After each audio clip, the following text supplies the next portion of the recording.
ये आकाशवाणी बम्बई है। सूखा पेड़ किसी को छाया भी नहीं दे सकता, लेकिन यदि कोई स्वयं छाया बनकर सूखे पेड़ को धूप से बचाना चाहे, तब उसे क्या करना चाहिए? इसी भावभूमि पर खड़ा है ये सूखा पेड़, यानी आज का हमारा नाटक। तो आइए सुनते हैं लेखक और प्रस्तुतकर्ता लोकेंद्र शर्मा का नाटक सूखा पेड़।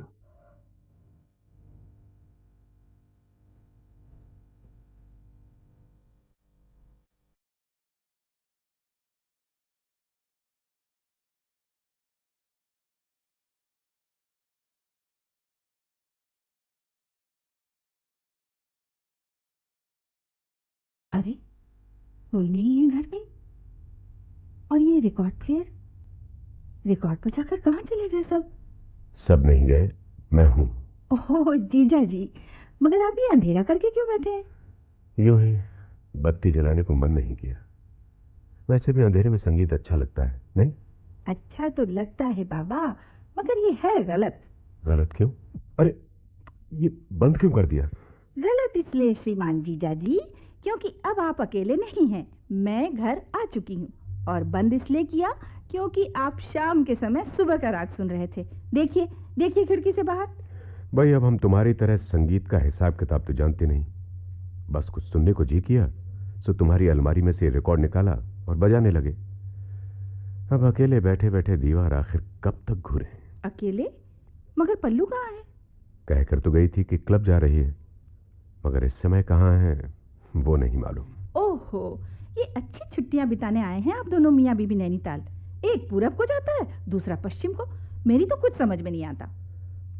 समझ में तो मेरी भी कुछ नहीं आता मीनाक्षी, इसलिए मैंने तो समझने की कोशिश ही छोड़ दी है। पर एक बात बताओगी? पूछिए। कुछ चाय वाय पिलाने का प्रोग्राम हो सकता है क्या? ओह श्योर श्योर, क्यों नहीं। जरा कपड़े बदल लो, दिन भर की पहनी हुई साड़ी है ना। अच्छी बात है, तुम साड़ी बदल कर आओ, तब तक मैं किचन में जाकर गैस पर पानी रखता हूँ। क्यों? आप क्यों? ये काम आपका नहीं है, और आप तो वैसे भी मेहमान हैं मेरे। मेहमान तो इस दुनिया में सभी हैं मीनाक्षी देवी। बस बस रहने दीजिए, अब फिलॉसफी की क्लास मत शुरू कीजिए। वैसे ही दिन भर स्कूल में पढ़ा कर आ रही हूँ। पढ़ा कर आ रही हो क्या, इसीलिए मुझे भी स्टूडेंट समझकर डांटोगी? नहीं बाबा, मैं तो सिर्फ ये कह रही हूँ कि आप चुपचाप बैठिए, चाय मैं बनाऊंगी। चाय भले ही तुम बनाओ मीनाक्षी, पर चुपचाप बैठने के लिए मत कहो। सारा दिन बीत गया है बिना बोले। पल्लू क्या सुबह ही चली गई थी? गई तो तीसरे पहर थी, मगर 2 पहर तक सोई। उसके बाद घंटे भर नहाई, फिर घंटे भर श्रृंगार किया, फिर चली गई। दिल्ली में भी ऐसे ही चलता है क्या? कभी खुद ही आकर देखो ना। यानी अगर खुद आकर देखना मुमकिन नहीं हो तो आप बताएंगे नहीं? बताने जैसा कुछ है ही क्या? सच कह रहे हैं? कुछ नहीं है? देखो, अब तुम चाय बनाने की बात को गोल मत करो। ओह सॉरी, मैं चेंज करके ये आई। और मैं किचन में ये गया। जाइए, मगर कीजिएगा कुछ नहीं। नहीं करूंगा बाबा, मगर वहां बैठकर तुम्हें चाय बनाते हुए देख तो सकता हूँ। ओहो, मुझे देखने का प्रोग्राम है, तब तो जरा बन संवर कर आना पड़ेगा। जैसे भी जाइए, अब आप जल्दी से जाइए और खटक से आइए।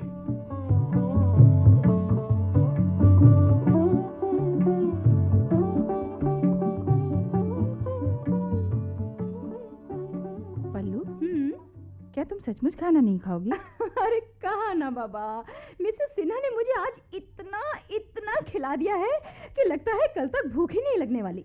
हम लोग तो तुम्हारा इंतजार कर रहे थे। अच्छा? मालूम है, आज जीजा जी ने अपने हाथों से आलू के पराठे बनाए हैं। ओहो, तो फिर अभी तक खाई क्यों नहीं? तुम्हारा इंतजार कर रहे थे ना। लेकिन प्रभाकर को तो मालूम था कि आज मेरा डिनर मिसेस सिन्हा के साथ है। ये मिसेस सिन्हा से बड़ी जल्दी दोस्ती कर ली तुमने। अभी 10 दिन ही तो हुए हैं तुम्हें नैनीताल आए हुए। अरे 10 दिन तो बहुत है यार, दोस्ती तो 10 मिनट में हो सकती है। कभी कभी तो 10 बरस में भी नहीं होती पल्लू। हाँ, नहीं होनी हो तो 10 जन्म तक नहीं होती। पर तू जाना, जाके पराठे खा ले, मैं तो जरा देर रजाई में बैठूंगी। हाथ पांव तो सुन हुए जा रहे हैं। बाप रे बाप, तेरी नैनीताल की रातें तो बहुत ही ठंडी हैं यार। कॉफी पियोगी क्या? कॉफी? तो ऐसा कर, पहले तुम लोग जाके खाना खा लो।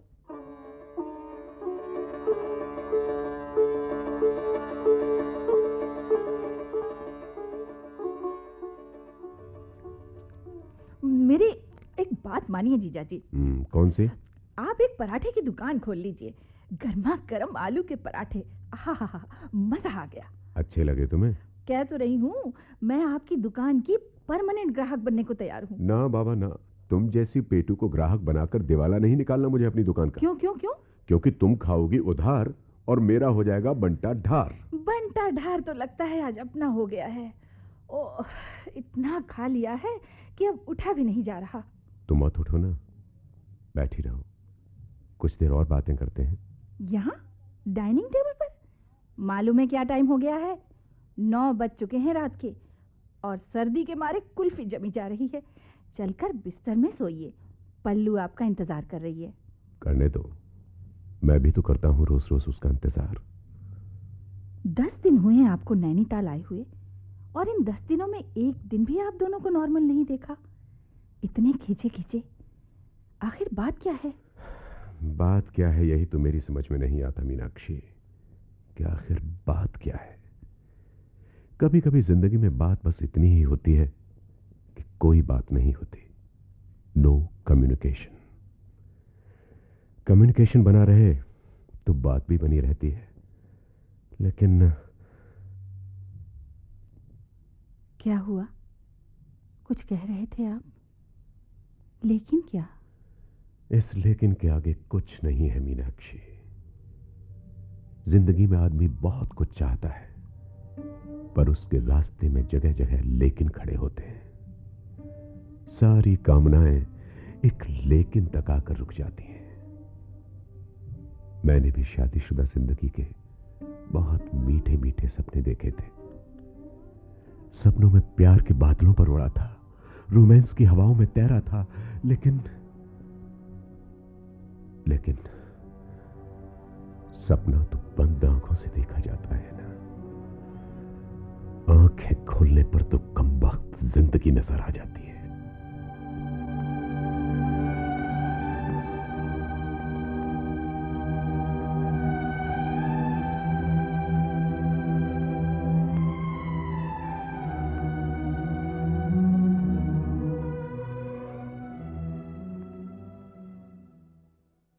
जीजा जी, अरे कहाँ हैं? मैं यहां हूं मीनाक्षी, छत पर। ओ ऊपर, मैं आपके लिए कॉफी लाई थी। यहां ऊपर ही ले आओ, आज की धूप बहुत मजेदार लग रही है। वो तो होगा ही, आज संडे जो है, संडे तो सूरज का दिन होता ही है। संडे छुट्टी का दिन भी तो होता है, जिसकी बदौलत तुम दिन भर घर में ही होती हो। लेकिन मैं दिन भर घर में हूँ, क्या इसलिए आप ऊपर छत पर आ गए? वो बात नहीं है। एक तो धूप में अच्छा लग रहा था, दूसरे तुम्हारे घर की इस छोटी सी छत पर आकर लगता है जैसे यहां से सारी दुनिया दिखाई देती है। देखो ना, दूर दूर तक बिछी चांदी के माथे वाली पहाड़ियां, पहाड़ियों से गलबैयां डालकर लेटे रास्ते, और ऊपर इस कोने से उस कोने तक तना हुआ नीला कच्चा आसमान। सच मीनाक्षी, इतना बड़ा आसमान मैंने कभी नहीं देखा। शहर के आसमान को तो इमारतों की ऊंचाइयां खा जाती हैं, लेकिन यहां बैठकर जी करता है कि इस ढेर सारे आसमान की ताजी हवा को तलछट तक पी जाऊं।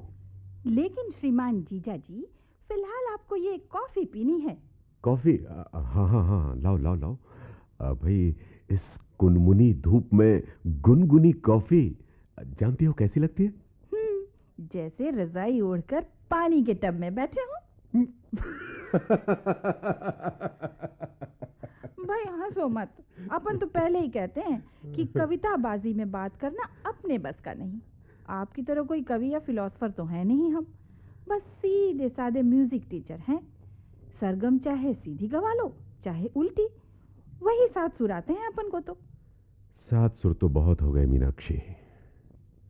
जीवन को सुरीला बनाने के लिए तो एक सुर का आना ही काफी है। सुर का आना नहीं, सुर का मिलना। हाँ, शायद ठीक कहती हो। मेरी बेसुरी जिंदगी का शायद यही कारण है कि मेरा और पल्लवी का सुर कभी मिला ही नहीं। वो इसलिए क्योंकि कहीं न कहीं तार ढीला है। पर मैं पूछती हूँ क्यों? आखिर इसका कारण क्या है? कारण? मेरे और तुम्हारे सुर के मिलने का कारण क्या है? जीजा जी। मन के तार सितार के तारों की तरह मुर्दा नहीं होते मीनाक्षी। उन्हें कसने के लिए किसी औजार की जरूरत नहीं पड़ती। मैं नीचे जाती हूँ। ठहरो मीनाक्षी, मैं कुछ कहना चाहता हूँ। कोई ऐसी बात मत कहिए जीजा जी जिसे सुनना मेरे लिए गलत हो। तुम मुझे नाम लेकर क्यों नहीं बुलाती? यही कहना था। नहीं, कहना तो पता नहीं क्या था, लेकिन ये बताओ, अपने मेहमान को नैनीताल की सैर नहीं करवाओगे? जी? मेरा मतलब है आज तुम्हारी छुट्टी है, मौसम भी अच्छा है, कहीं घूमने नहीं चल सकते क्या? एक शर्त पर कि आप मुझसे ऐसी वैसी कोई बात नहीं करेंगे। इस शर्त पर नहीं करूंगा कि तुम मुझसे कोई ऐसी वैसी बात नहीं पूछोगी। जाने दीजिए, शर्तों का बंधन कोई अच्छी बात थोड़ी ही है।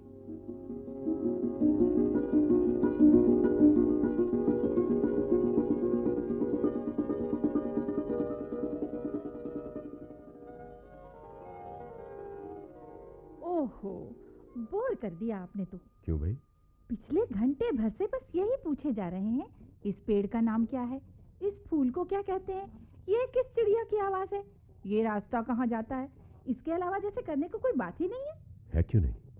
चलो तुम्हारी बात करते हैं। मेरी? मेरी कौन सी बात?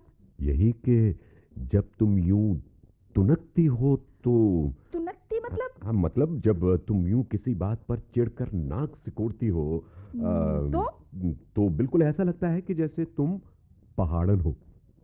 पहाड़न हूँ? ये क्या बात हुई? मैं तो हूँ ही पहाड़न। पहाड़ में पैदा हुई, पहाड़ में पली बढ़ी और पहाड़ में ही एक दिन देखना मरूंगी भी। अरे भाई अब देखो, ये मरने वरने की बात मत करो।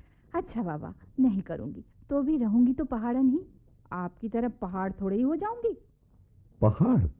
मैं तुम्हें पहाड़ जैसा दिखता हूँ? हाँ, ज्वालामुखी पहाड़। ज्वालामुखी पहाड़? और नहीं तो क्या। जैसे ज्वालामुखी पहाड़ को ऊपर से देखकर कोई सोच भी नहीं सकता कि उसके भीतर कितनी आग है। आपका भी वही हाल है। भला इस तरह आपको हंसता देखकर कौन कहेगा? कहो ना, रुक क्यों गई? कुछ नहीं, ऐसे ही पागल हूं मैं भी। नहीं मीनाक्षी, पागल नहीं हो तुम एक बेहद सेंसिटिव लड़की हो। ये पानी की धारा देखती हो? बिल्कुल इस पानी जैसी हो तुम, एकदम स्वच्छ, निर्मल।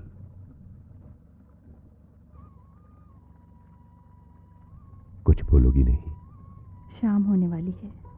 हाँ, वो नीचे अंधेरा धीरे धीरे से उठा रहा है। और ऊपर आसमान में भी तो देखिए, कितनी रोशनी है, जैसे किसी ने सोने की पुताई कर दी हो। मगर ये केवल थोड़ी ही देर, अभी देखते ही देखते सब कालिक में बदल जाएगा। हमेशा बुझी बुझी निराशा फैलाने वाली नेगेटिव बातें ही करें, ये क्या जरूरी है? कतई नहीं, और खास तौर पर जब तुम साथ हो तब तो बिल्कुल नहीं। तो फिर? तुम्ही ने कहा था कि ज्वालामुखी पहाड़ हूं मैं क्या करूं? कभी कभी अनजाने में ही भीतर का लावा फूट पड़ता है।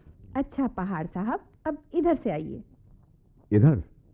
मगर पहाड़न जी, ये रास्ता तो लगता है कि किसी भूतिया हवेली की तरफ जाता है। जी नहीं, ये शॉर्टकट है मंदिर का।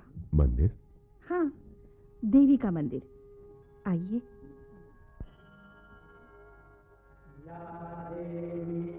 सर्वभूतेषु विष्णुमायेति शब्दिता। नमस्तस्यै नमस्तस्यै नमस्तस्यै नमो नमः।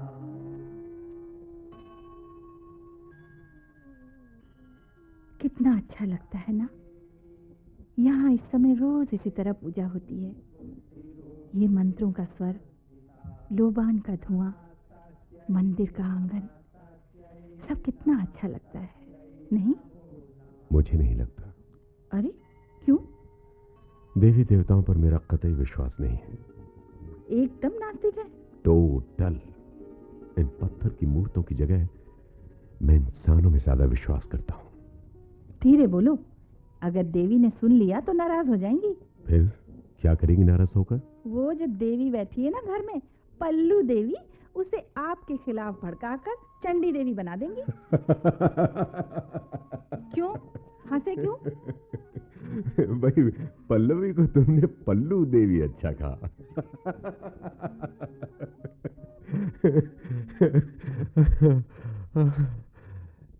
क्या हुआ, ऐसे क्यों देख रही हो?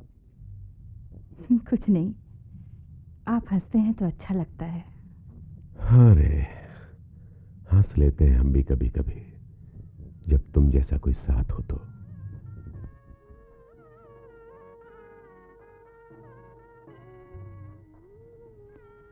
वो नीचे किसी की शादी हो रही है। हाँ, घोड़े पर दुल्हन बैठी हुई है। घोड़े पर नहीं, घोड़ी पर। और दुल्हन नहीं, दूल्हा। जिसे आप घूंघट समझ रहे हैं वो सेहरा है जनाब। अच्छा भाई, वो इतनी दूर है ना, तो मैं समझा कि, और क्या है कि ये अंधेरा है ना, तो पेट्रोमैक्स की रोशनी में कुछ ठीक से।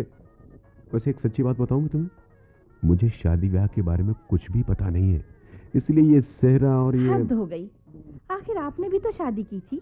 घोड़ी पर बैठे थे या मोटर में? कुछ और बात करो मीनाक्षी।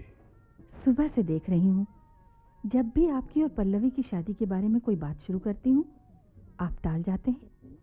आखिर बात क्या है, मेरी तो कुछ समझ में नहीं आता। इतने दिनों से देख तो रही हो, अब भी क्या कुछ कहने पर ही समझोगी?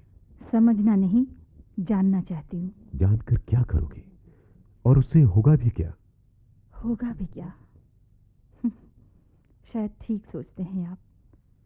मेरे किए क्या हो सकता है, और शायद इसीलिए आपकी शादी के बारे में सवाल करने का मुझे कोई अधिकार भी नहीं। नहीं, वो बात नहीं है। आखिर तुम बहन हो पल्लवी की? हाँ, बहन हूँ, मगर मौसेरी। पल्लवी मेरी मौसी की लड़की है। तो क्या हुआ, मैं तो तुम्हें सगा मानता हूँ। सगा? सगा मानते हैं? किस रिश्ते से? रिश्तों के क्या नाम होना जरूरी है मीनाक्षी? पता नहीं। कहने को पल्लवी मेरी पत्नी है, पर पत्नी क्या ऐसी होती है? सच पूछो तो मेरी और पल्लवी की शादी दो परिवारों के बीच हुआ एक सामाजिक समझौता है। शादी के बावजूद पल्लवी ने अपनी जिंदगी में कुछ भी खोया नहीं, और मैंने शादी के बावजूद अपनी जिंदगी में कुछ भी पाया नहीं। इसे रिश्ता कौन कहेगा? तुम तो पल्लवी को शुरू से जानती हो ना मीनाक्षी? नहीं तो आपकी शादी से पहले शायद एक दो बार ही मुलाकात हुई थी। मैं तो बचपन से यहाँ नैनीताल में ही पली बढ़ी, और पल्लवी दिल्ली में रहती थी। बस कभी कभार मौसी के साथ यहाँ घूमने आती थी। लेकिन पल्लवी तो कहती है कि उसकी और तुम्हारी खूब जमती थी। जमती थी? पता नहीं। देखो मीनाक्षी, तुमने पल्लवी के और मेरे बारे में पूछा है, तो एक बात मैं भी पूछूंगा। पूछिए। तुमने अभी तक शादी क्यों नहीं की? जी? अपना सवाल दोहराऊं मैं? बर्फ का पहाड़ बंजर होता है प्रभाकर बाबू, बर्फ में फूल नहीं खिलते। अगर बर्फ पिघल कर धरती में जज्ब हो जाए तो? रोज रोज कहाँ होता है ऐसा। बस एक बार हुआ था मेरे साथ भी। कई बरस हो गए उस बात को। अब तो लगता है जैसे पिछले जन्म की बात है। तब मैं फर्स्ट ईयर में पढ़ती थी। पल्लवी गर्मियों की छुट्टी में नैनीताल आई हुई थी, और उस बार वो अकेले आई थी।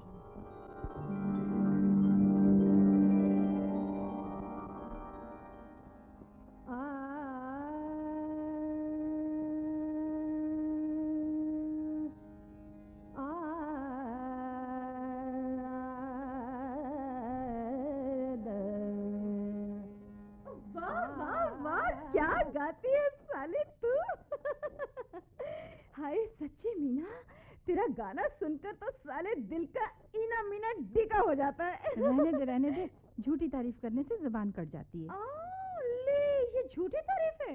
मुझे अगर थोड़ा सा भी गाना आता ना तो हाय हाय हाय आशिकों की लाइन लगा देती। छी, कैसी बातें करती है। अरे तूने पी ही नहीं जालिम, तू क्या जाने। हाय हाय हाय, सच कहूँ मीनाक्षी, अगर तू ये चश्मा ना लगाती और तेरे चेहरे पर ये 2-4 चेचक वाले दाग नहीं होते ना, तो अपनी सुरीली आवाज की रस्सी में 20 लड़के बांध सकती थी तू। लगता है तूने कई बांध रखे हैं। अरे अपन को साला गाना आता ही कहाँ है मीनाक्षी। नहीं आता तो सीख ले। Not a bad idea. अच्छा चल ठीक है, इधर ला अपना सितार नहीं तानपुरा। अरे हाँ यार, वो एक ही बात है, सितार कहो या तानपुरा। पर वो किधर गई तेरी सरगम वाली वो कॉपी? पता नहीं कहाँ रख देती है। हाँ ये रही। अब बोल ना यार, कौन सा राग गाऊं? अरे बोल ना। नहीं ये कॉपी मुझे दे। हाँ मेरा राग भी तो सुन लेना कॉपी में से। अरे छुपी रुस्तम, कॉपी में ये फोटो किसका है? मैं कह रही हूँ दे दे ये फोटो मुझे। तो ये बात है बच्चों, इस फोटो का जादू है। हाय हाय, मैं भी तो कहूँ गले में से ऐसे मीठे सुर कैसे फूट रहे हैं। मैं कहती हूँ पल्लू, फोटो मुझे दे दे। अरे देती हूँ बाबा, देती हूँ ना, देखने से कोई अच्छी तरह से। बस हो गया, अब दे दे। हो गया, ये तो मैं समझ गई जाने मन। पर ये बता मेरी जान, कब हुआ? देख पल्लू, तू कब से चल रहा है तेरा ये मामला? 3-4 महीने से। अच्छा, तो ये भी तो बता दे, कौन है ये तेरा बांका? लड़का है। अरे हाँ वो तो मैं भी देख रही हूँ। मैंने कब कहा कि ताली बजाने वाला है? मगर इसका नाम क्या है? शेखर। तेरी क्लास में पढ़ता है? सीनियर है। ये भी गाना गाता है क्या? नहीं, सुनने का शौकीन है। भाई है तो बहुत शानदार, पर असलियत में भी इतना खूबसूरत है कि सिर्फ फोटो नहीं दिख रहा है। देख कर बताना। अरे यार यही तो मैं पूछ रही हूँ, कब मिलवाएगी? शाम को। अच्छा,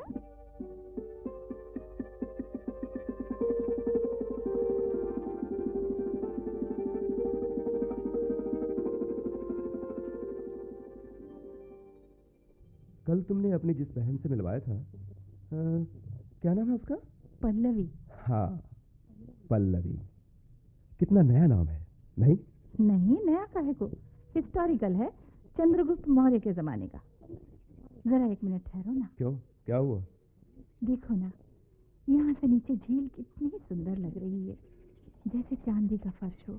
मालूम है, अगर यहाँ से पांव फिसल गया तो इस चांदी के फर्श तक पहुँचते पहुँचते हड्डी पसली के कितने टुकड़े होंगे। अगर तुम साथ रहो तो फिर हो जाए टुकड़े, किसे परवाह है। जाने दो, आगे चलते हैं। ओके।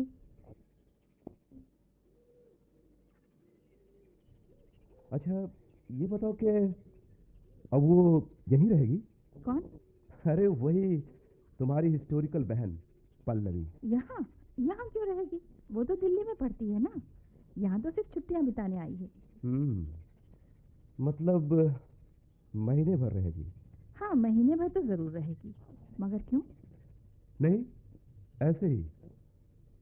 बहुत सुंदर है तुम्हारी बहन, बिल्कुल जैसे अजंता एलोरा की गुफाओं से निकल कर आई हो। सगी थोड़ी ही है, मेरी मौसी की लड़की है। आई नो, सगी होती तो तुम्हारी सूरतें इतनी अलग अलग थोड़ी ही होती। अच्छा एक बात बताओ, तुम ये बालों के जूड़ी से क्या बना लेती हो? पल्लवी की तरफ पोनीटेल क्यों नहीं करती? तुम्हें अच्छी लगती है तो अब क्या करूंगी।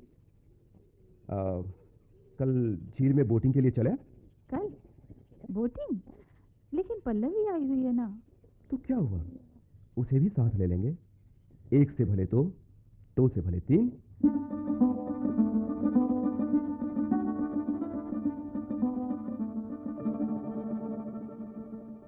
अरे मीनू की बच्ची, अभी तक किताबों में घुसी हुई है, कब तक पढ़ती रहेगी? तुझे मालूम है ना कल मैं दिल्ली वापस जाने वाली हूँ। वो तो ठीक है पल्लू, मगर इम्तिहान भी तो सर पर है। इसीलिए आजकल किताबों का कीड़ा बनी हुई है, बाहर आना जाना सब बंद। तेरे पास भी तो फुर्सत नहीं है मेरे से बात करने की। अरे यार मैं तो आई ही मस्ती मारने हूँ और फिर अपना तो ये है कि मौज कर लो जितनी कर सकते हो। ये दिन कोई साले लौट कर तो आने वाले हैं नहीं। अपना अपना नजरिया है। मैं तो समझती हूँ आने वाले कल को खुशनुमा बनाना हो तो आज थोड़ी मेहनत करनी ही पड़ती है। अरे रहने दे यार अपनी ये फिलॉसफी। हानि तो भूख आज लगी है और तू कहती है रोटी कल खाएंगे। तुझे क्या पता, एक दिन उपवास रखो तो अगले दिन खाना खाने में ज्यादा मजा आता है। अब छोड़ना यार ये बुड्ढियों वाली व्रत उपवास की बातें। I don't like all this things. इन्हीं बातों ने ना तुझे मरगिल्ली बना रखा है। देख देख देख, मेरे जैसी जिंदा दिल होती ना तो किताबों में आंखें गढ़ा कर चश्मे का नंबर बढ़ाने की बजाय रोज शाम को किसी बॉयफ्रेंड के साथ डिस्को में डांस करते हुए नजर आती। ना बाबा ना, ये सब न मुझे अच्छा लगता है और ना ही शेखर को। शेखर को?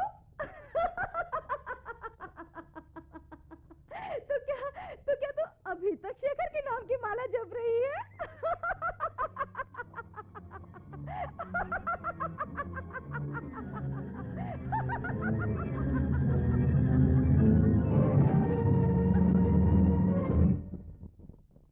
वो हंसी आज भी जैसे मेरे कानों में गूंजती है प्रभाकर बाबू। जैसे वो हंसी पल्लवी की नहीं, मेरी तकदीर की थी, जो किसी श्राप की तरह मेरी जिंदगी पर छा गई। कितनी मूर्ख थी मैं, जो आईने में अपनी सूरत देखकर भी किस्मत पर शक नहीं हुआ मुझे। इतना भी ख्याल नहीं आया कि रेगिस्तान में सैर करने कोई नहीं आता। सब अजंता एलोरा जाना चाहते हैं। सब नहीं मीनाक्षी, सिर्फ वही जो शेखर होते हैं, और शेखर हर कोई नहीं होता। क्या पता कौन कैसा है, ये परखने की कभी हिम्मत ही नहीं हुई। बाद में एक अजीब सा डर था जिसे सीने में दबाए जिंदगी की डगर चुपचाप चलते चलते 35 बरस पार कर गई हूँ। मगर पल्लवी की वो हंसी जैसे आज भी किसी प्रेत की तरह दोनों हाथों से मेरी गर्दन दबाए हुए है। मेरी तरफ देखो मीनाक्षी, मेरी आंखों में देखो। क्या इन आंखों में तुम्हें कहीं झूठ की छाया दिखाई देती है? कहना क्या चाहते हो? दिल की पूरी सच्चाई से मैं ये कहना चाहता हूं मीनाक्षी कि तुम बहुत सुंदर हो। प्रभाकर, एक दिन पल्लवी ने तुमसे शेखर को छीना था, क्योंकि शेखर की नजरों में पल्लवी ज्यादा सुंदर थी, और आज उसी पल्लवी का पति तुम्हारी सुंदरता के आगे बिकने को तैयार है मीनाक्षी। नहीं, सूखे पेड़ से तो किसी को छांव भी नहीं मिलती प्रभाकर बाबू। मैं तुमसे कुछ मांग नहीं रहा हूं मीनाक्षी। मैं तो चाहता हूं कि अपमान के उस प्रेत से तुम्हें मुक्त कर दूं जिसने तुम्हारी गर्दन दबाई हुई है। नहीं, ये नहीं हो सकता, ये नहीं हो सकता। अपमान के जिस जहर ने मुझे जीवन भर तड़पाया है, उसे मैं पल्लवी के गले में कैसे उड़ेल दूं? पल्लवी आखिर मेरी बहन है। इस जहर को तो मैं किसी पेड़ की जड़ों में भी नहीं डाल सकती। कभी नहीं, कभी नहीं। ठूठ होकर जीने का दर्द मुझसे ज्यादा और कौन जानेगा, कौन जानेगा?